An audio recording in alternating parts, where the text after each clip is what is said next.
Thank you. I'm excited to see what it brings. Hopefully, I can get a few games in League One and show what I'm capable of. So yeah, very excited. Yeah, definitely is. I think I'm a goal scorer. I'm a striker. I like getting the goals. So hopefully, I can keep scoring goals for Blackpool and keep improving. So yeah. Hi everyone, so we've got some transfer news to give to you. This video, of course, is sponsored, and you can find out all the transfer news on Elias Sorensen on the OneFootball app. It's fabulous, it's free, download it, it's in the description below for all your latest transfers. And Elias Sorensen is the second under-23 player to leave us. Obviously following Liam Gibson's move to Accrington Stanley. Thank you to everybody in the live chat who is now interacting with us as well. And of course, if you're watching, the playback of this, let us know your thoughts in the comments down below. Right. Now, speaking of Sorensen, we're actually going to hear from him in just a second, but just want to talk about our Facebook page dead quickly. We're almost at 10,000 follows. I think there's something like 80 or 90 away, so if you can jump over to Facebook, please do. Give us a like, I'll be out of the moon with that, because once we hit 10k, there's going to be a channel update and a Facebook update, putting it into one, because we've got plans for it.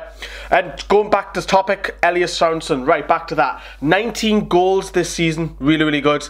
He's got a new improved contract, scored on his debut for Denmark against Mexico, and then again in the doubleheader, and he's bagged himself a League One club who are actually doing alright, 8th in the league at Blackpool, so a nice cold trip to the seaside. Now, speaking of Sorensen, as I said, we will be hearing from him. This is what Sorensen said about making his debut for Denmark, and these pictures are owned by Blackpool FC. It was an amazing feeling. It's always nice representing your country. It's something you've dreamt of since you were a little kid. So massive for me and my family, and keep pushing, keep improving, and hopefully I'll do well for Blackpool as well. So he's out of the moon that he scored for Denmark against Mexico, the double header for the under-21s. Now, of course, people are going to say, like, look, he should be actually with the Newcastle's first team, never mind getting loaned out. But was Rafa ever going to put him in that first team? Yes, he has scored 4 goals against checkered trade opposition, which are almost full-strength squads. However, you've got to look at probably Sean Longstaff, who's now in the first team. He was actually loaned out to Blackpool last season, scoring 9 goals in 45 appearances off the top of your head. It's in there.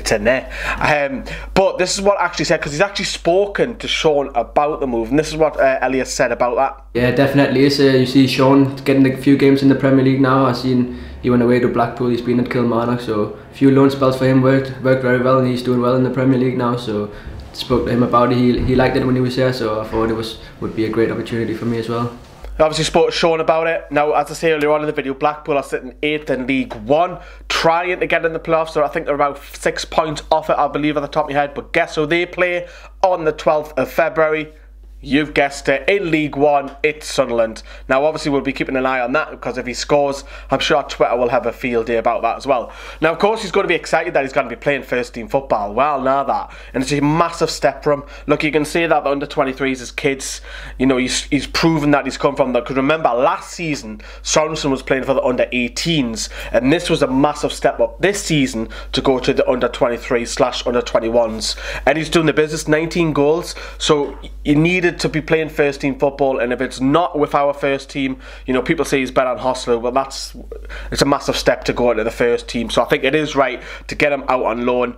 As I say, 4 goals against his checkered trade opposition, so why not? Why can't he go out to Blackpool for the rest of the season, get 6 to 10 goals? If he can, he'll come into pre-season, he'll go with Newcastle to Ireland, I would have thought so Rafa gets a proper good week and a half look at him. But he's a striker who doesn't have many touches. Any of you who watch the under-23s, he's a striker who doesn't get many touches of the ball. I see him as very like Ruud van Nistelrooy, like doesn't see him much of the ball, but what he does have, he has a killer instinct in around that 18-yard box inside there. He's got great positional sense, he's got great awareness, he's got a great first touch as well, which sets him up nicely for any goals, and he's actually alright running in the defender as well, but he needs service, and that's what Blackpool he's going to be joining in the winner's side. And it can only be good things that he's going out on loan. And we'll keep you up to date with, of course, how he progresses over on our Facebook page. Help us get a 10,000. That'll be out of the moon. 10,000 followers, that is. Thanks for watching. Let us know what you think of the Sorensen move. Have a good night, everyone. Thanks for everyone in the live chat. Ta-da, bye-bye. Yeah, I'm looking forward to the test. I think I've done well in the under-23s league now, so I think I'm ready for the challenge out here in League One, and hopefully I can prove myself.